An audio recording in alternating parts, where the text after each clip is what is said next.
सावंतवाडीत आंदोलक महिलांचा दीपक केसरकरांना घेराव घातलाय। अतिक्रमणाच्या मुद्द्यावरून आक्रमक महिलांनी हा घेराव घातलाय। सावंतवाडीमध्ये आंदोलक महिलांनी दीपक केसरकरांना घेराव घातलाय। अतिक्रमणाच्या मुद्द्यावरून आक्रमक महिलांनी घेराव घातलाय। अनधिकृत बांधकामाच्या विरोधात 18 दिवसांपासून हे उपोषण सुरू आहे।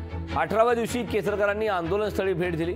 महिलांनी घेराव घालत केसरकरांना जाब विचारला। नोटीस तहसीलदारांनी दिलेली आहे, लावली, चिकटवली,